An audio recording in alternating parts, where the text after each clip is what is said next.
ഇന്ന് നമ്മൾ ഡിസ്കസ് ചെയ്യാൻ പോകുന്നത് general ILP and MILP problems ആണ്. ആദ്യം നമുക്കതിൻ്റെ ഡെഫിനിഷൻ നോക്കാം. A vector x belongs to EN is called an integer vector if it components xi for all I equal to 1 2 3 etcetera n are integers. നമ്മൾ ഒരു vector space consider ചെയ്യുകയാണെങ്കിൽ അതിൽ എല്ലാ കമ്പോണൻസും എന്തായിരിക്കും, ഇൻറ്റിജേഴ്സ് ആണെങ്കിൽ അതിനെ നമ്മൾ എന്ത് പറയും, ഇൻറ്റിജർ ലീനിയർ പ്രോഗ്രാമിംഗ് പ്രോബ്ലം എന്ന് പറയും. If it is called a mixer integer vector if xi is integer for I belongs to j where j is a subset of 1 2 3 etc set 1 2 3 etc n എന്നുവെച്ചാൽ അതിലെ ചില components ചില elements മാത്രമായിരിക്കും എന്ത് integers ആയിട്ട് ഉണ്ടാവുക. അതിനെ നമ്മൾ mixed integer linear programming problem എന്ന് പറയും.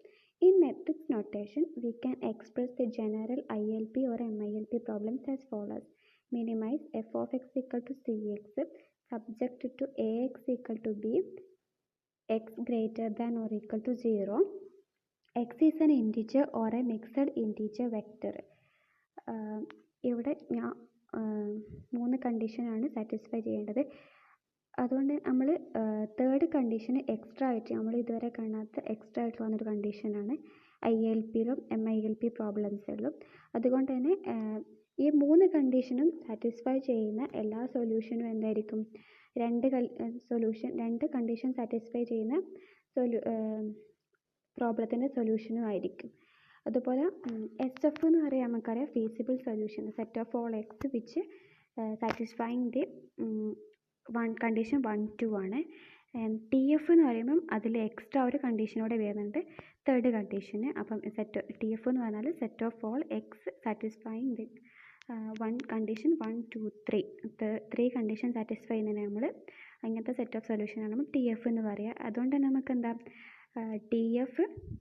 TF is a set of all feasible solution of ILP or MILP problems and SF denote the set of all feasible solution of corresponding LPP.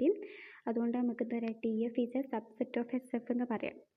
Since SF, if it is non-empty, is a convex set and every point of TF is in SF. അതുകൊണ്ട് നമുക്ക് നമ്മളൊരു ഇത് വരയ്ക്കുകയാണെങ്കിൽ ആ ഇതിൽ SF every point of TFൻ്റെ എല്ലാ പോയിൻറ്റും എന്തിലുണ്ടാവും, SFലുണ്ടാവും. നമ്മളൊരു graph വരയ്ക്കുകയാണെങ്കിൽ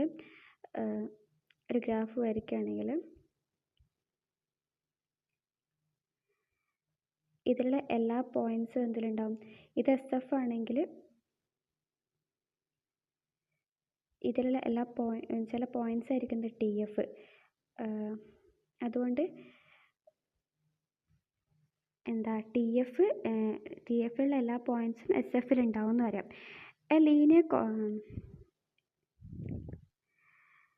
പിന്നെന്താ, the convex linear combination of points in TF is also in SF. ആ പോയിൻറ്റ്സ് നമ്മൾ എന്താ ജോയിൻ ചെയ്തിട്ട് ലീനിയർ കോമ്പിനേഷൻ അതും എന്തായിരിക്കും SFലുണ്ടാവും. The convex hull TF of TF is also a subset of SF. Convex hull of TF എന്ന് പറഞ്ഞാൽ set of all linear combination of TF ആണ്. അതും അതിലുണ്ടാവും, SFലുണ്ടാവും. അപ്പോൾ നമുക്ക് എന്ത് പറയാൻ പറ്റും, TF is subset of convex hull of TF is a subset of S. So the ILP problems നമുക്ക് എന്ത് പറയാൻ പറ്റും, ഈ 3 കണ്ടീഷൻ എഴുതുന്നതിന് പകരം ILP അല്ലെങ്കിൽ MILP പ്രോബ്ലംസ് നമുക്ക് എങ്ങനെ എഴുതാൻ പറ്റും, minimise f of x equal to CX subject to x belongs to TF എന്ന് പറയാൻ പറ്റും. TFുമായിട്ട് എന്താ ഇങ്ങനെ വരുന്ന എന്തായിരിക്കും, ഇങ്ങനെ എക്സിൻ്റെ സൊല്യൂഷൻ ആയിരിക്കും ILPൻ്റെയും MILPൻ്റെയും സൊല്യൂഷനായിട്ട് വരും. കറസ്പോണ്ടിങ് LP പ്രോബ്ലം നമുക്ക് എങ്ങനെ എഴുതാൻ പറ്റും, minimise f of x equal to CX subject to x belongs to SF.